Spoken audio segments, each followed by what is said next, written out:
Alright, what's up guys? So, today I decided instead of taking a rest day that we would hit some back since we didn't hit it yesterday. And we woke up fluffy this morning, weighing in at 188 pounds, so that's a new high. And we went right to the gym. So, didn't film a ton today because I wasn't planning on it, but I ended up feeling like just, I didn't want to take a rest day. I wanted to go in and finish off back because I didn't get in yesterday. And we ended up hitting a lot more volume than I planned to do yesterday. Since I had the day just to back, figured we would go pretty hard on it. So today's back day. I've been trying to focus on getting a little more thickness in my back. I've developed a little, it's pretty decent width over the past couple of weeks, but I feel like it's lacking in thickness. So I definitely, when I'm practicing my posing, my lats pop out a little bit more. But I like to get a little more detail just in the mass of my back. So to do that, we were hitting close grip lat pull downs to start, and 4 sets, 12 reps, almost kind of as a warm-up. But really with these, I found that for this and all exercises, I get the most muscular growth when I really take it slow, use a weight that I can control, and contract against it. I've stopped caring so much about the weight I'm lifting and just kind of tried to focus more on just contracting the muscle, and the weight's just there to aid in making that contraction harder and harder. And of course, as you get stronger, you're going to be able to contract against heavier weight, but the focus shouldn't be on the weight that you're moving, it should be on contracting the muscle. And once I got my mind around that, it really helped. So after the seated lat rows, the seated lat pull downs, or just lat pull downs, we went to seated rows. Again, close grip here, trying to squeeze it at the top and hold it for as long as I can.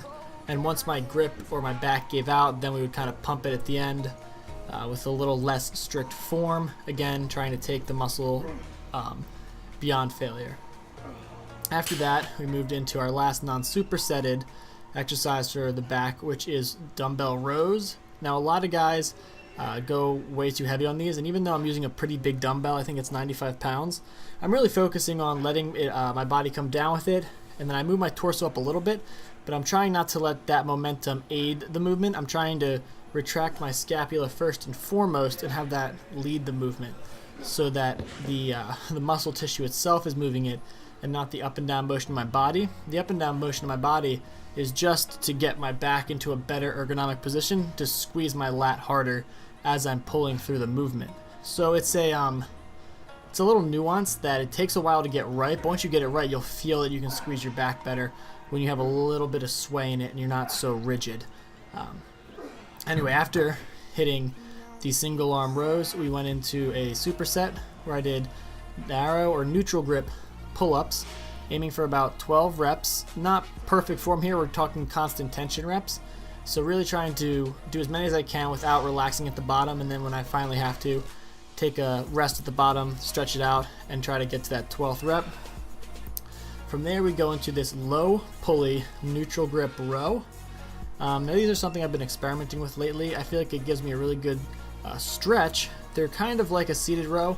They just hit the back from a little bit of a different angle. I feel a little more in my upper back, in my traps. So again, bodybuilding is just a game of angles, so you've got to play around and feel where you feel the best contractions based on what your muscle insertions are like, because everyone's muscle insertions are a little different, a little unique. So for this one, or for me, I felt this one a lot in my traps and in my scapula.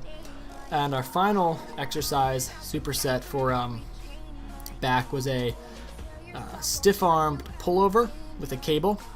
Really trying to keep constant tension in the lower lats. So I'm squeezing with the lower lats. It's really easy to kind of let your tricep come into this movement a lot.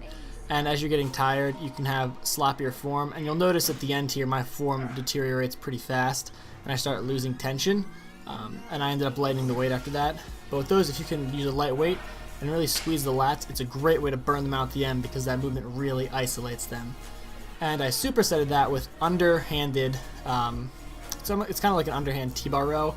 We have this machine at our gym, and I think it's a paraplegic machine, but I've kind of manipulated it to be an underhanded row.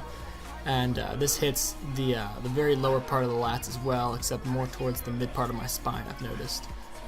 And that's all that I did for back. Then I like to tie in my traps and my rear delts into my back day because I feel like they're secondary movers in just about all of the movements you do for your back. So I like to hit them since they're already kind of pre-activated from the back workout.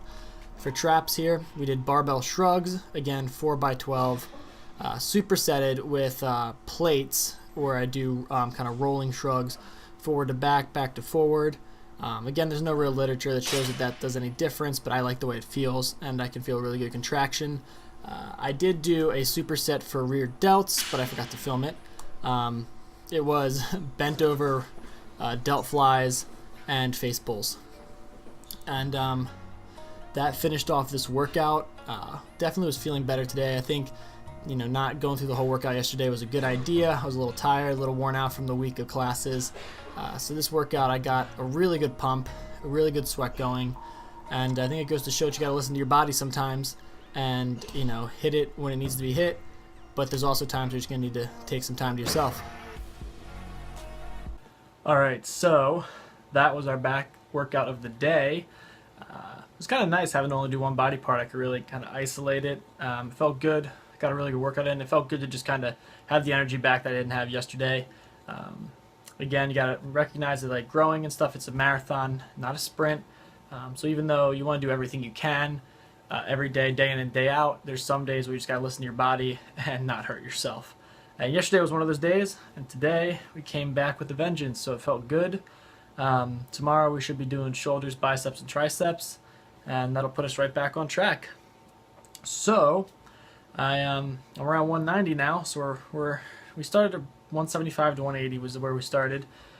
So we are more than halfway there. So with that being said, I figured we'd end this video with just a little physique update to show you guys where I'm at and just how fluffy I've gotten over the past couple of weeks as we've been on this bulk. That's not too bad actually. I think I still got a little bit of abs. I've been trying to do, put on good muscle mass without too much fat. Obviously some fat's going to accompany it, but I don't know, you be the judge, you tell me. Alright, here we go. That game sucks. And all the people say